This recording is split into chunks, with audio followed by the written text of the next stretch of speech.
मेरा नाम महमूद है। मैं जब अपने घर में पैदा हुआ तो सब ने बहुत खुशी मनाई थी। लेकिन था तो मैं फ़कीर का बेटा ही। मेरा बाप भी फ़कीर था और मेरी माँ भी बेकारन थी। किस्मत से मैं एक स्कूल में झाड़ू पोछा का काम करता था। वहाँ पर बच्चों की किताबें पढ़ लिया लेता था और कभी कभी ब्लैक बोर्ड भी कुछ लिखा होता तो उसे पढ़ने और समझने की कोशिश करता। मैं उर्दू को पढ़ लिख सकता था और थोड़ी बहुत बातें भी मुझे बनानी आती थी। लेकिन सड़क के किनारे बैठकर भीख मांगा करता था।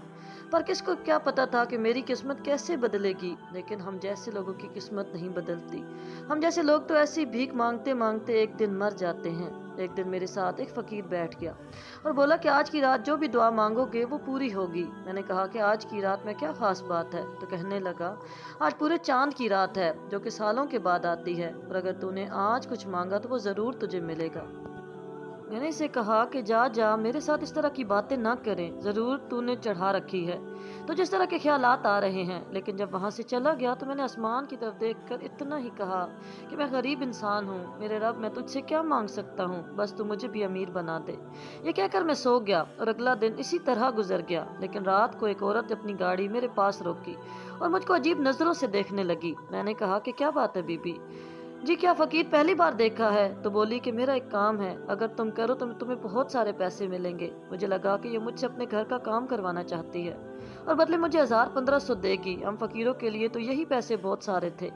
लेकिन फिर इसने ऐसी बात कही कि मैं हैरान ही रह गया। इसने कहा कि मुझसे निकाह कर लो, तुम बहुत ज्यादा अमीर हो जाओगे। मुझे लगा कि मजाक कर रही है, लेकिन वो बिल्कुल भी मजाक के मूड में नहीं थी। कसम खाने लगी और कहने लगी कि मैं मजाक नहीं कर रही हूँ। मैं इसके साथ इसके घर चला गया। मुझे नौकरों ने कहा कि तुम नहा धोकर साफ सुथरे हो जाओ, और शाम तक मेरा निकाह भी हो चुका था। मेरे दिमाग में इसकी बात गूंज रही थी जिसने कहा था कि जो मांगेगा तुझे मिल जाएगा। और आज मेरी अमीर औरत से शादी हो गई थी और मैं एक बड़े से बंगले में बैठा था। लेकिन इस औरत ने मुझे अपने पास नहीं आने दिया और अपने कमरे में भी नहीं सोने दिया। खैर, मुझे इससे क्या परवाह थी। मैं साफ बिस्तर पर सो रहा था, पेट भर खाना खाया। इस तरह के खाने शायद ही मैंने कभी जिंदगी में खाए थे। इसने मुझे खूब सारे पैसे भी दिए, मेरे लिए नए कपड़े भी बनवाए गए थे। मेरे लिए यही सब काफी था। पर एक बात बहुत अजीब थी कि रात होते ही वो औरत मुसल्ले पर बैठ जाती और इबादत करती रहती। सारी सारी रात वो इबादत किया करती थी।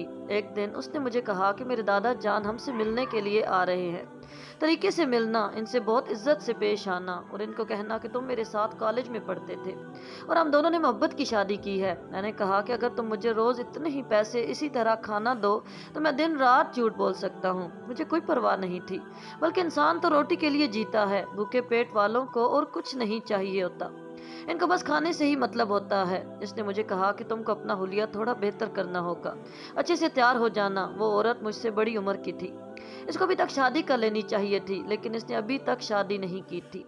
फिर मुझे इसकी जिंदगी से कोई मतलब नहीं था। मैं सुबह इसके दादा जान से मिला तो वो मुझसे मिलकर बहुत खुश हुए। इसने मुझे बता दिया था कि मुझे कहना है, जाहिर है वो अपने दादा जान को ये तो नहीं कह सकती थी कि मैंने इसको सड़क से उठाकर इससे निकाह कर लिया है। इसीलिए झूठ बोला कि मैं बहुत बड़ा कारोबार है मेरा, मेरे खानदान वाले बाहर के मुल्क होते हैं और मैं बहुत बड़ा बिजनेसमैन हूँ। इसके दादा जान बहुत ही ज्यादा अमीर थे और ज़ईफ, इसको ठीक से नजर भी नहीं आता था, लेकिन इनकी बातों से लगता था कि वो बहुत ही ज्यादा असूल परस्त और बहादुर इंसान रहे हैं। उन्होंने इस औरत के सर पर हाथ रखा जिसका नाम लुबना था और कहा कि बेटी, तुम्हारा शोर वाकई बहुत अच्छा है। मुझे इससे मिलकर बहुत खुशी हुई है। मैं तो वैसे ही आजकल हवा में था, खुद को इतने महंगे और साफ सुथरे कपड़ों में देखकर हैरान हो जाता था। लेकिन फिर मैं ये भी सोचने लगा कि ये तो मेरी बीवी है, पर मुझसे दूर क्यों रहती है। हमारा निकाह हुआ है, कोई मैंने इससे जबरदस्ती शादी तो नहीं की, इसने अपनी मर्जी से मुझसे शादी की है। लेकिन जब मैंने इसे अपनी बीवी का हाथ पकड़ना चाहा तो इसने हाथ झटक दिया। इसने कहा कि गरीब इंसान, इस बारे में सोचना भी ना, तुम्हें मिट्टी से उठाकर महल में बिठा दिया है, बस इसी में खुश रहो। मैंने कहा ठीक है, अगर तुम्हें मेरे साथ रिश्ता नहीं रखना तो बेशक ना रखो। इसने कहा कि रिश्ता और तुम्हारे साथ, तौबा तौबा। मैंने कहा कि फिर मैं किसी और लड़की को पसंद करता हूँ और इसके साथ चक्कर चला सकता हूँ क्या। तो कहने लगी कि मेरी तरफ से जहाँ मर्जी करो, मुझे कोई परवाह नहीं होगी। ये किस तरह की बीवी थी, या ये कहना बेहतर होगा कि किस तरह की औरत की सड़क से उठाकर फकीर को इसके साथ शादी कर ली और अब इसके साथ रिश्ता भी रखना चाहती थी। और जब मैंने इसको चिल्लाने के लिए کہا میں کسی اور سے چکر چلا لوں گا تو کہنے لگی کہ ہاں جو مرضی کرو، مجھے تو کوئی فرق نہیں پڑتا۔ خیر مجھے خود بھی کوئی فرق نہیں پڑتا تھا، لیکن دن کیسے گزر گئے پتہ ہی نہیں چلا۔ ایک دن دادا پھر سے ملنے کے لیے آئے اور میری بیوی کو کوئی تحفہ دیا جسے پا کر وہ بہت زیادہ خوش تھی۔ اس نے کہا کہ میں نہیں جانتا تھا، لیکن مجھے دادا جان نے کہا کہ میری بیٹی کا ہمیشہ خیال رکھنا، یہ بہت اچھی ہے، بہت زیادہ معصوم ہے۔ میں دل میں سوچ رہا تھا کتنی بھی معصوم نہیں ہے۔ خیر میں نے دادا جان کو مطمئن کر دیا، وہ خوش تھے اور جاتے جاتے یہ بھی کہہ گئے کہ بس اب تم لوگوں کے بچے دیکھ لوں تو پھر آنکھیں بند کر کے اس دنیا سے جا سکتا ہوں۔ میں سوچ رہا تھا کہ بچے کہاں سے ہوں گے، لیکن خیر بوڑھے لوگوں کو تو یہی خواہش ہوتی ہے کہ اپنے بچوں کے بچے دیکھیں اور پھر ان کے بھی بچے دیکھیں، تو کوئی مذائقہ نہیں ہے۔ دن بہت اچھے گزر رہے تھے، مجھے جیسے کوئی خزانہ مل گیا ہو، لیکن پتہ نہیں اسے خزانہ ملا نہیں ملا، اور اس نے مجھے بھی کچھ پیسے دیے۔ اس نے کہا کہ یہ پیسے تم اپنے پاس رکھ سکتے ہو، بعد میں تمہارے کام آئیں گے۔ وہ پیسے بھی بہت سارے تھے، میں نے ان کو سنبھال کے رکھ لیا۔ میں روز ان پیسوں کو گنتا تھا اور حیران ہوتا تھا کہ میری قسمت کیسے بدل گئی۔ واقعی اس فقیر نے ٹھیک کہا تھا، میری دعا قبول ہو گئی تھی۔ آج تو میں سیٹھ بن گیا تھا، لیکن ایک مہینہ گزرا تھا کہ ایک دن اس نے مجھے کہا کہ میں اس کو طلاق دے دوں کیونکہ میرے ساتھ نہیں رہنا چاہتی۔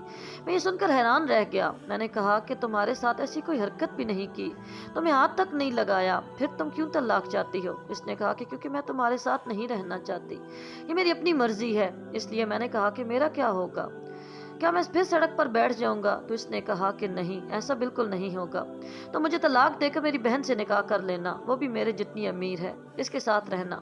میں نے کہا کہ تم بہنیں کیا کر رہی ہو، تم کو یہ نہیں لگتا کہ تو اس نے کہا کہ اس میں عجیب لگنے والی کون سی بات ہے؟ ہاں ویسے بھی عجیب لگنے والی کیا بات تھی، کیونکہ ہماری شادی ہوئی تھی، لیکن ہم لوگ میاں بیوی کی طرح رہتے تو نہیں تھے۔ میں نے کہا کہ ٹھیک ہے، میں اپنی عیاشی ختم نہیں کرنا چاہتا تھا، اگر یہ مجھے چھوڑ دیتی تو کیا میں واپس سڑک پر چلا جاتا؟ جو پیسے سے مجھے دیے تھے وہ 2-4 مہینے میں ختم ہو جانے تھے۔ میں نے فوراً اس کی بات مان لی اور اس کو طلاق دے کر اس کی دوسری بہن سے نکاح کر لیا۔ اس نے کہا کہ اب تمہارا مجھ سے کوئی تعلق نہیں، نہ تم کبھی مجھے بلاؤ گے، نہ مجھ سے بات کرو گے، میرے گھر آؤ گے اور نہ مجھے فون کرنے کی کوشش کرو گے، یہاں تک کہ اگر میں تمہیں کہیں نظر بھی آ جاؤں تو تم میرے پاس سے ایسے گزر جاؤ گے جیسے تم مجھے جانتے ہی نہیں۔ اس کام کے لیے مجھے الگ سے پیسے دیے گئے۔ یہ دونوں بہنیں تو عجیب طرح کی عورتیں تھیں، بات بات پر پیسے دیتی تھیں۔ میں نے کہا کہ ٹھیک ہے، جب تم نے مجھے ایک دفعہ منع کر دیا تو میں ایسا کیوں کروں گا، میں بھی اصولوں والا آدمی ہوں۔ لبنہ سے میرا تعلق ختم ہو گیا اور تقریباً مہینے کے بعد میں اس کی بہن سلمہ کے گھر میں چلا گیا۔ سلمہ بھی اس کی طرح ہی بڑی عمر کی عورت تھی، لیکن شاید اس نے بھی ابھی تک شادی نہیں کی تھی۔ اس کی شکل بھی لبنہ سے بہت زیادہ ملتی تھی۔ اس نے بھی مجھے الگ کمرہ دیا، ہر سہولت دی، لیکن اس نے بھی مجھے کہا کہ تم نے میرے قریب نہیں آنا۔ یہ عورت بھی ساری رات جائے نماز پر بیٹھ جاتی اور عبادت کرتی رہتی۔ میں حیران ہوتا تھا کیونکہ وہ صبح تک عبادت ہی کرتی رہتی تھی، بالکل اپنی بہن کی طرح۔ یہ عورت لبنہ سے اچھی تھی، میرا بہت خیال رکھتی تھی، مجھ سے اچھے طریقے سے پیش آتی تھی۔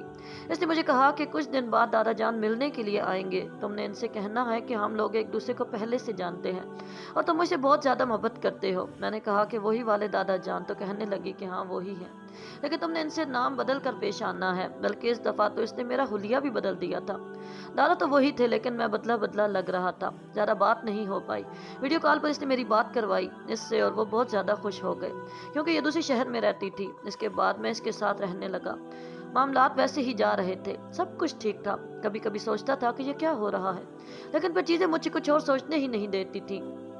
میں بہت زیادہ خوش تھا، میں نے تو خواب میں بھی نہیں سوچا تھا کہ میرے پاس اتنے سارے پیسے، مہنگی اور اچھی چیزیں تھیں۔ ہر روز کی بنیاد پر مجھے پیسے دیا کرتی تھی۔ اس نے مجھے کہا کہ تم اتنے پیسے بنا لو کہ بعد میں کوئی اچھا سا کاروبار بنا لینا۔ اس کی مجھے یہ بات سمجھ نہیں آئی، کیا یہ بھی مجھے چھوڑنے والی تھی؟ اس نے یہ کیوں کہا کہ بعد میں کاروبار کر لینا؟ خیر زندگی جیسے گزر رہی تھی گزار رہا تھا، کیونکہ اچھے دن جلدی گزر جاتے ہیں اور وقت واقعی کیسے گزر گیا پتہ ہی نہیں چلا۔ ایک دن اس نے مجھے تقریباً 1.5 مہینے کے بعد طلاق کا کہہ دیا۔ سوچا کہ طلاق دینے سے انکاری ہو جاؤں، لیکن یہ عورت بہت اچھی تھی، اس نے میرا بہت خیال کیا تھا اور مجھے اتنے سارے پیسے بھی دے رہی تھی، اس لیے میں نے اس کی بات مان لی اور اس کو بھی طلاق دے دی۔ اس کے نام بھی ایک چیز آئی تھی جس پر یہ بہت خوش تھی۔ اس کے بعد میں واپس اپنی دنیا میں چلا گیا، لیکن اب میں سڑک کنارے نہیں بیٹھ سکتا تھا۔ میرے پاس جتنے پیسے تھے میں نے اس سے ایک چھوٹی سی دکان بنا لی۔ دن بھر دکان میں بیٹھتا اور رات کو دکان کے اندر ایک چھوٹا سا بستر لگا کر وہاں پر سو جاتا۔ اب سوچا کہ اپنی زندگی کو بہتر بنانے کی کوشش کروں گا، تھوڑے تھوڑے پیسے جمع کر کے گھر بناؤں گا۔ और किसी औरत से शादी भी कर लूँगा। वैसे मैं बड़ा बदनसीब था।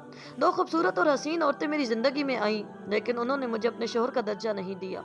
एक दिन कुछ बहुत ही अजीब हुआ। एक दिन एक गाड़ी मेरी दुकान के पास आकर रुकी और इसमें से एक औरत निकली। वो मेरे पास आई और उसने मेरा नाम पूछा, क्या आप ही हैं? मैंने कहा कि हाँ मैं ही हूँ। तो कहने लगी कि मैं तुम्हें इतने पैसे दूंगी, तुम मुझसे निकाह कर लो और मेरे साथ मेरे घर चलो। अब मेरा दिमाग अपनी जगह से थोड़ा सा हिल गया था। ये मेरे साथ क्या हो रहा था? ये औरतें कहाँ से आ रही थीं और मेरे पास ही क्यों आ रही थीं? मैं इसको कहना तो बहुत कुछ चाहता था और इससे पूछना भी चाहता था, लेकिन फिर मैंने अक्ल से काम लिया। मैंने कहा आपके साथ चलूंगा। अपनी दुकान को ताला लगाया और इसके साथ चल दिया। इसने भी वही सारी बातें की। मैंने इससे रास्ते में पूछा कि आप लुबना और सलमा नाम की औरतों को जानती हैं? तो कहने लगी नहीं, मैं इनको नहीं जानती, जबकि ये साफ झूठ था। अगर ये इनको नहीं जानती थी तो इसको मेरे बारे में कैसे पता? और इसकी शक्ल तो इन दोनों से बहुत ज्यादा मिल रही थी। इसका मतलब ये भी इनकी बहन ही थी। कोई ना कोई गड़बड़ जरूर थी, लेकिन मुझे अक्ल से काम लेना था। इसने भी मुझे वही सारी बातें कही, मुझे साफ सुथरा करवाया, मेरे लिए नए कपड़े लिए और मेरा हुलिया भी बदला दिया। ये कहती थी कि वो दोनों मेरी बहनें नहीं हैं, फिर इसकी हरकतें भी इन जैसी क्यों थी? ये भी उनकी तरह सारी सारी रात इबादत करती। मैं बुलाया करता तो कहती मुझे इबादत करने दो। इसने भी मुझे इन्हीं दादा जान से मिलवाया और दादा जान ने इसको एक तोहफा दिया, लेकिन इस दफा मैंने दादा जान से बात पूछ ली। मेरी तीसरी बीवी, जिसका नाम सना था, वहां से कुछ देर के लिए चली गई थी, इसीलिए मुझे मौका मिल गया था। लेकिन जब मैंने दादा जान से पूछा कि वो चीज क्या थी, तो इनके जवाब को सुनकर मेरे कदमों तले से जमीन निकल गई और सारी गेम एक पल में मुझे समझ में आ गई थी। इसने अपनी पोती को क्या दिया, तो वो कहने लगे कि तुम्हें नहीं पता, मैंने अपनी पोती को इस किसी की जायदाद दी है। मैंने कहा कि क्या मतलब? मुझे समझ नहीं आई इस बात की। उन्होंने कहा कि अल्लाह का दिया हुआ सब कुछ था हमारे पास, दौलत, शोहरत, सब कुछ। ये तीनों ही मेरे इकलौते बेटे की बेटियां हैं, लेकिन इनके माँ बाप इस दुनिया से चले गए। दोनों एक हादसे में चल बसे थे। इसके बाद मेरी जायदाद इन तीनों की ही थी, लेकिन मैं चाहता था कि मैं अपनी जायदाद के 3 हिस्से करके इन लोगों को तब दूंगा जब ये अपना घर बसा लें। ऐसा ना हो कि मैं इनको पैसे दे देता और फिर ये पैसे इधर उधर अपनी मौज मस्तियों में उड़ा देती, क्योंकि ये तीनों ही शादी के खिलाफ थी और शादी नहीं करना चाहती थी। इनको शादी करने की जरूरत ही क्या थी? बाप दादा की इतनी जायदाद थी कि इनके पास, इसीलिए मैंने एक वसीयत लिखी जिसमें मैंने लिखा कि जब तक ये शादी नहीं करेंगी इनको इनके हिस्से की दौलत नहीं दूंगा, क्योंकि औरतों के हाथ में वैसे ही सुराख होता है, दौलत इनके हाथ से निकल जाती है। अल्लाह ने मुझे कोई पोता नहीं दिया, लेकिन दामाद भी तो बेटे जैसा ही होता है, इसीलिए सोचा कि जब तक इनकी शादी नहीं होती इनको एक पैसा नहीं दूंगा। इनके साथ किसी मर्द के साथ होगा तो वो इसको संभाल लेगा और पैसे को भी सही तरीके से इस्तेमाल करेगा। मैंने कहा कि कितनी दौलत दी है अपनी तीनों पोतियों को? दादा जान ने जो बात मुझे बताई, मैं हैरान रह गया। उन्होंने कहा कि करोड़ों में है बेटा, लेकिन अल्लाह का करम है कि तीनों को ही शौहर बहुत अच्छे मिले हैं, बहुत ही पाक साफ और नेक लोग हैं। उन्होंने अपने दामाद का नाम बताया तो मैं हैरान रह गया, क्योंकि ये तीनों दामाद मैं ही था। इसका मतलब कि सिर्फ जायदाद लेने के लिए ये तीनों बहनें अपने दादा जान के सामने शादीशुदा होने का नाटक कर रही थी, क्योंकि दादा जान की नज़र भी कमज़ोर थी और वैसे भी कितने दिन और जिंदा रहने वाले थे। लेकिन इन दोनों बहनों ने एक ही शख्स से यानी मुझसे शादी करके अपनी अपनी जायदाद ले ली थी और अपने अपने हिस्से पर मजे कर रही थी, जबकि मुझे 2-3 लाख देकर तनख्वाह दिया था और अपने दादा को भी धोखा दिया था। इस औरत ने भी मुझे 2-3 हफ्ते बाद तलाक का कह दिया और मैंने इसको भी तलाक दे दी। लेकिन अब मेरे दिमाग में कुछ और ही गेम चल रही थी। मेरे पास 2 रास्ते थे, या तो मैं इन तीनों औरतों के पास जाता और इनको कहता कि मैं तुम्हारा राज दादा को बता दूंगा, नहीं तो मुझे भी मेरा हिस्सा दो, और उन तीनों से हिस्सा लेकर अपने पास काफी दौलत आ जाती। लेकिन इन औरतों को का कोई पता नहीं था। जब ये इतना कुछ कर सकती थी तो ये मुझे जान से मरवा भी सकती थी। मुझे 2-4 करोड़ देने से अच्छा ये किसी को 3-4 लाख देकर मेरी जान ले लेता। इसीलिए मुझे अपना दूसरा ऑप्शन इस्तेमाल करना था और मैंने वही किया। ऑप्शन बहुत खतरनाक था, लेकिन मेरे पास और कोई रास्ता नहीं था। मुझे बेवकूफ़ बनाया गया, मुझे इस्तेमाल किया गया और मुझे पता भी नहीं चला। और फिर तीनों औरतों ने बड़ी चालाकी से तलाक भी ले ली।